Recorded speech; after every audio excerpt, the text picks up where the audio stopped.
What's up guys, it's Brandon here, and in today's video we're going to be going over the iPhone 12 Pro Max, iPhone 12 Pro, and the iPhone 12. Now, we're just going to be pretty much doing a comparison. What are my opinions? What one you should be consider getting? And in my situation, I have a iPhone 11 Pro. For a second I forgot which model I had, but that's probably going to be a separate video. Maybe why I should or should not upgrade. But anyway, other than that, it's Brandon from BlazeTech, and welcome to today's video. I haven't done one in ages, goddamn it. Anyway, let's go on the video. Remember, if you like this video, smash like and subscribe, that'd be cool. So jumping into the computer. Now, here we have the iPhone 12 Pro Max, the iPhone 12 Pro, and the iPhone 12. Now, for coolness, I'm just gonna make this one red because that's a cool color. I'm gonna make that one the Pro Max blue, and I'm just gonna make the Pro, I don't know what color that is, a gold. Pretty much looking over specs, the Pro Max has a 6.7 inch screen, and the iPhone 12 Pro has a 6.1 inch display, as well as the iPhone 12 also has a 6.1 inch display. So that's going to be a bit bigger than today's iPhone 11's display.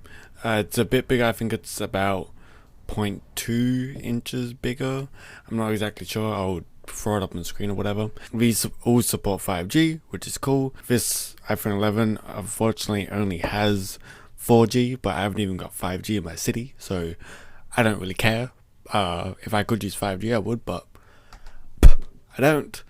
Anyway, so jumping back in, Pro, Max, and the Pro both have ultra wide lenses, as well as wide lenses and a telephoto lenses. Meanwhile, the iPhone 12 just has a ultra wide lens as well as a wide lens, but not having a telephoto lens. The Pro Max and the Pro both have HDR video, recording up to 60 frames per second.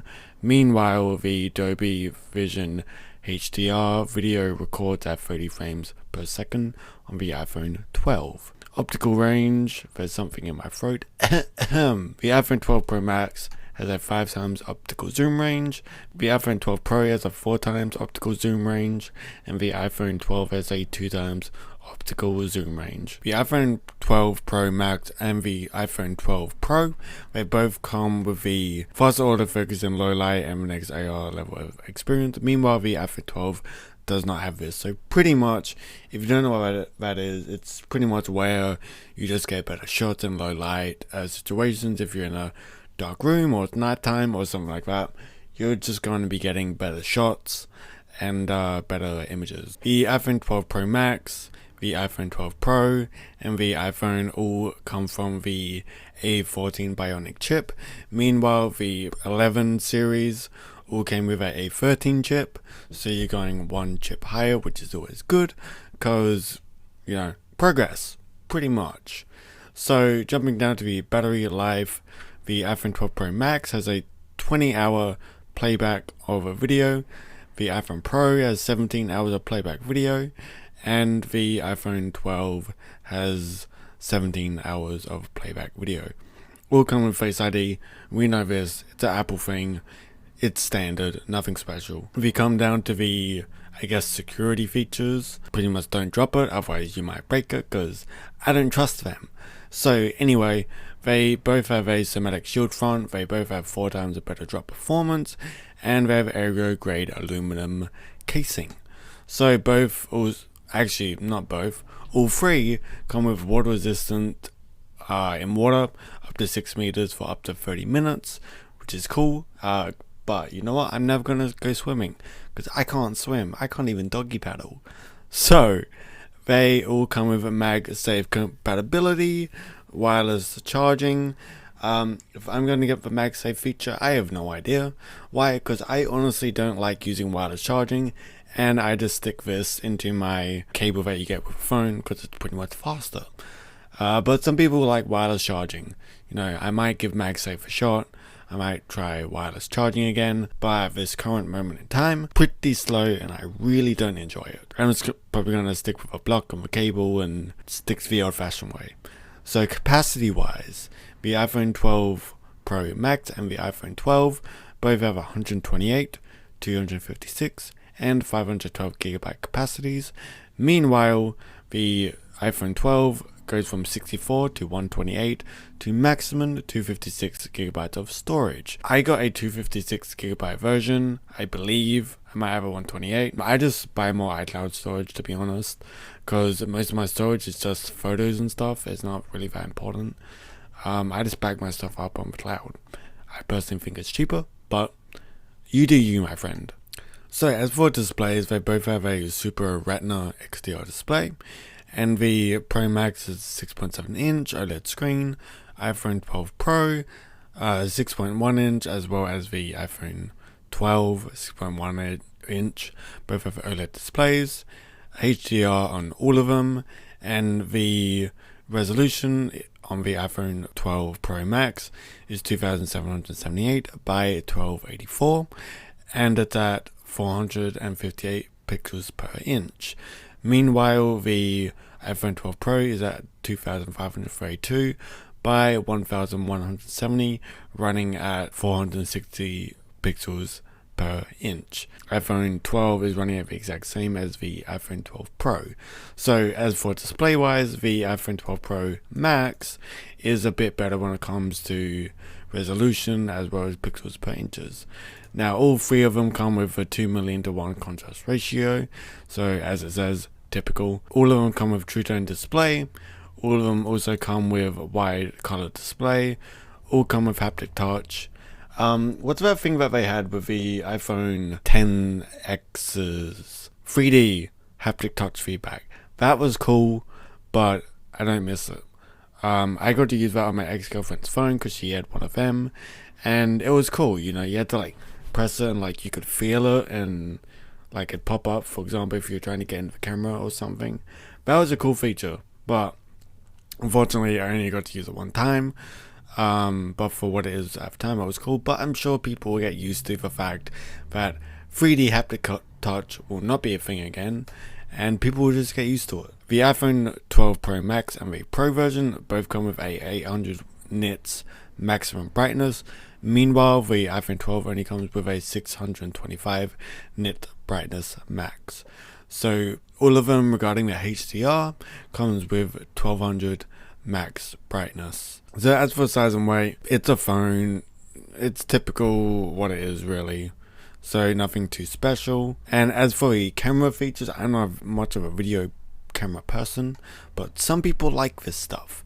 So pretty much things are all the same regarding the Pro Max and the Pro.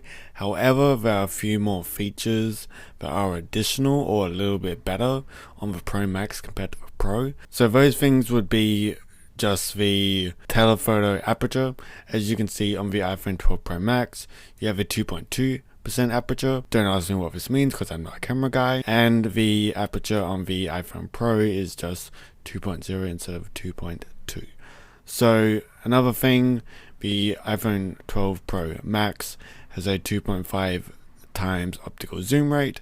Meanwhile, the iPhone 12 Pro only has a optical zoom rate of 2 times, and the iPhone 12 Pro Max has a 5 times optical zoom range, and the iPhone 12 Pro has a 4 times optical zoom range. Then you got digital zoom, which is up to 12 times on the Pro Max and up to 10 times on the Pro itself. So on the iPhone 12, a couple things you would be missing is the Apple Pro RAW feature, which is like more heightened up images from what I can tell, and a couple other things you would be missing. On the iPhone Pro Max, you have sensor shift optical image stabilization. Meanwhile, on the iPhone 12 Pro, you only got dual optical image stabilization. Then on the iPhone 12, you've only got the optical image stabilization. So you're missing out on a couple things if you go for the iPhone 12 if you're a camera person. If you are a camera person, I would more recommend leaning towards the iPhone 12 Pro Max if you're going to go towards your like more photography type lane of taking photos, if you haven't got like a Sony camera or anything like that. So what other couple things would be missing on the iPhone 12 compared to the others? Well, you got a less of a digital zoom. You only got 5 times here, and you're missing out on the optical zoom. And that's about it there. All have a brighter True Tone flash with low sync. iPhone 12 Pro Max and Pro both have night mode portraits, meanwhile the Pro doesn't, and pretty much all of them have the portrait mode with advanced bokeh and depth control, and all of them have a portrait lighting effects with 6 effects and blah blah blah.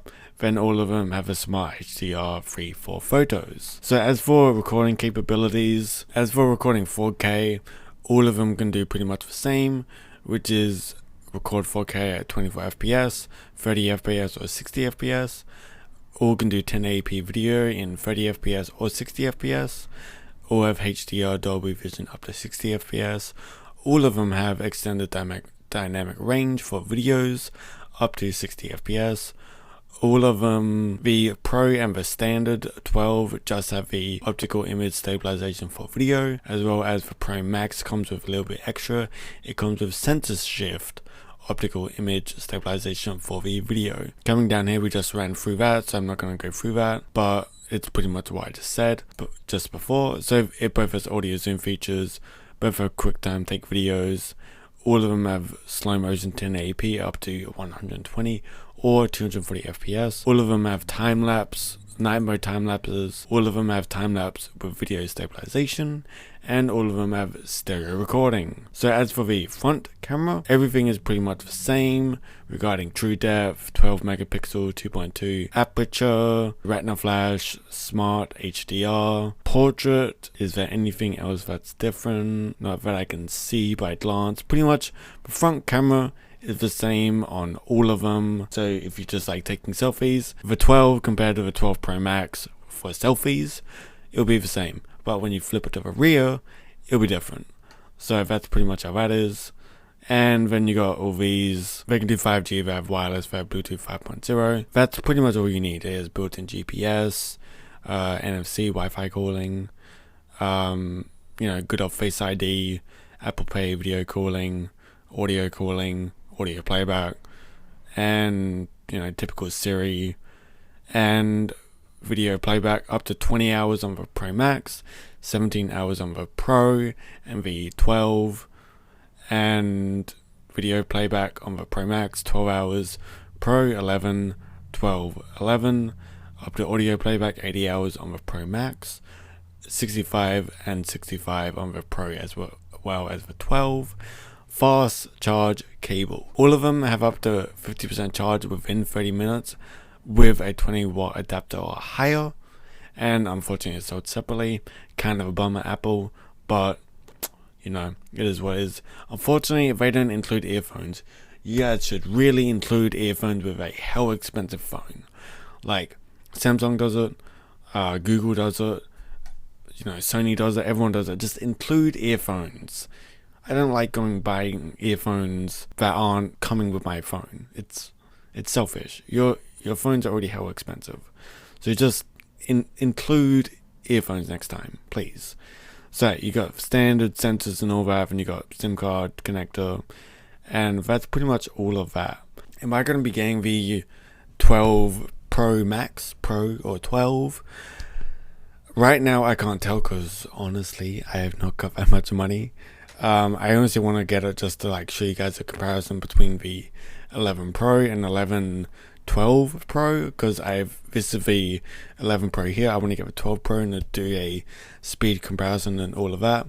But no, if you guys keep watching my videos, maybe I can monetize this YouTube channel one day, or you buy my stuff. Talking about buying my stuff, I will leave affiliate links down below for this video if you want to check them out. That helps out the channel. A little plug, but thank you. Also I have socials, but other than that, that's just a quick comparison. Are you guys getting the iPhone 12, any model whatsoever, or are you going to be sticking with your older generation iPhones, or do you have Samsungs or anything like that? But other than that, I have more videos that are going to be on the end screen, and enjoy more videos coming up soon. This is Brandon from BlazeTech. Remember to like the video, subscribe, and check out my socials. Bye.